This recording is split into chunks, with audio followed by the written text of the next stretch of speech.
There was a little boy named Nicholas who was in trouble that morning.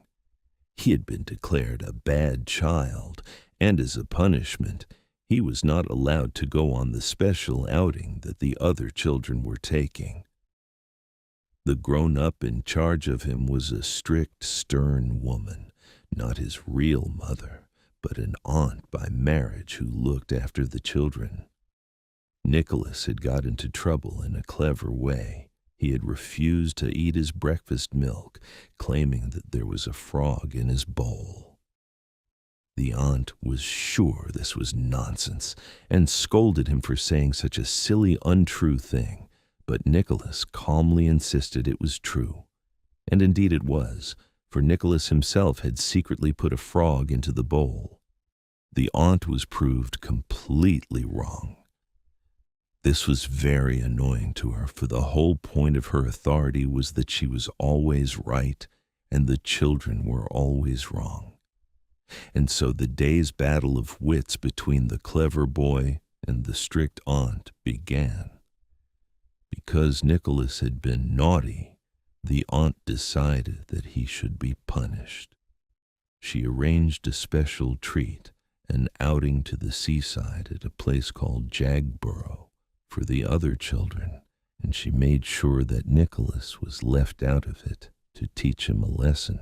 She wanted him to feel sad and sorry as he watched the other children prepare for their fun day out. But Nicholas was far too clever to be so easily upset. He noticed, with quiet satisfaction, that one of the other children who had been forced to go on the outing had hurt his knee and was crying, so the treat was not turning out to be such a joyful affair after all. The aunt, however, was determined to act as though the outing were a great and wonderful pleasure that Nicholas was missing because of his bad behavior. She kept up this pretense, hoping to make him miserable, while Nicholas remained calm and unbothered by it all. The strict aunt, sure that Nicholas would now try to find some mischief, decided to guard against him. She got the idea into her head that Nicholas would want to sneak into the gooseberry garden, a special part of the grounds, while no one was watching. So she made a great point of forbidding him to go there and announced that she would keep careful watch to make sure he did not. She placed herself where she could see the 2 doors that led into the gooseberry garden, determined to catch him if he tried to get in. But this was exactly the kind of mistake that a clever boy like Nicholas could use to his advantage.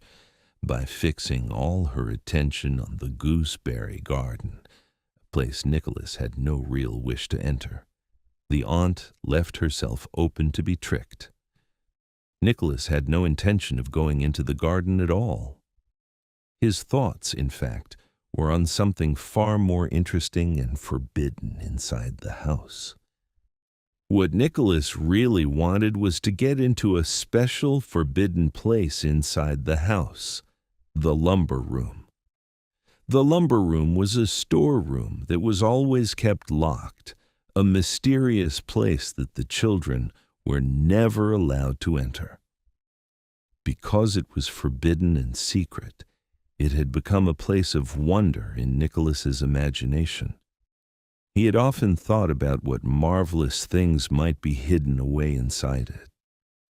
Now, while his aunt was busy guarding the gooseberry garden outside, certain that she was outwitting him, Nicholas saw his chance. He knew where the key to the lumber room was kept. Cleverly and quietly he got hold of the key, and he let himself into the forbidden room at last. While his aunt stood watch outside in the garden, sure that she was keeping the naughty boy under control, Nicholas was already slipping into the one place in the whole house that he had most longed to explore. Inside, the lumber room was even more wonderful than Nicholas had imagined. It was not a dull, dusty storeroom at all, but a place full of fascinating and beautiful things that had been put away and forgotten. There were old treasures of every kind. Best of all, Nicholas found a large framed piece of cloth, a tapestry or fire screen that showed a wonderful picture. It showed a hunter who had just shot a stag with an arrow, with his hunting dogs nearby. But Nicholas, with his lively, clever mind, looked at the picture and began to imagine the whole story within it. He noticed details the maker had not perhaps intended. He saw that there were wolves hidden in the trees, and he wondered whether the hunter, with only one arrow left, would be able to escape them once his dogs were gone. The picture filled his imagination with stories and adventures.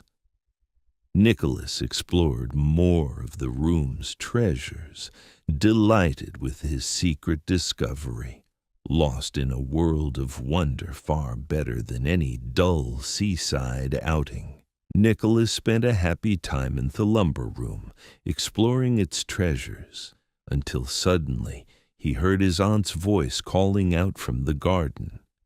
He came out, carefully locking the door again and hiding the key, and went to a window where he could hear her. The ant, it turned out, had had an accident. While she had been creeping about among the bushes, keeping her sharp watch on the gooseberry garden, sure that Nicholas was hiding there somewhere. She had slipped and fallen into the large rainwater tank. The tank was too deep and slippery for her to climb out of by herself, and she was now stuck there, wet and helpless.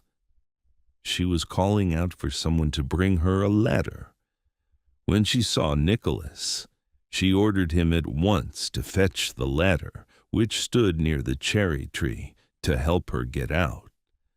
But Nicholas was far too clever to simply obey. He answered his aunt calmly that he had been forbidden to go into the gooseberry garden. The ant, growing impatient, told him that she had not been talking about the gooseberry garden now, and ordered him again to fetch the ladder. But Nicholas pretended to be very puzzled and suspicious. He said that her voice did not sound like his aunt's voice at all. He explained with perfect innocence that she might really be the evil one, the devil, trying to tempt him into being disobedient. For his aunt had so often warned him that the evil one tempts people, and Nicholas said that he had been told the evil one sometimes pretends to be someone you trust. So, he declared, the safest thing was not to listen to her at all. He even tested her with a clever trick about strawberry jam, which only proved his point further. And then he calmly walked away, leaving his aunt stuck in the tank.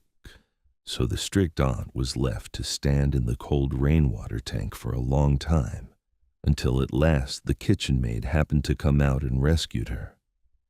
The aunt was wet, cold, and furious, and her dignity was quite ruined. That evening, the household was in a strange and silent mood. The seaside outing had been a complete failure. The children had not enjoyed it at all. The tide had been wrong, and the boy with the hurt knee had been miserable the whole time. The aunt, embarrassed by her undignified afternoon in the water tank, sat in cross silence, and Nicholas, too, was quiet. But his silence was the thoughtful, satisfied silence of a clever boy.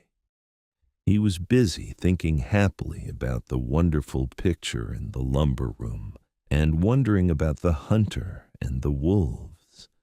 The clever child had won the whole day's battle of wits completely, outsmarting the strict grown-up at every single turn.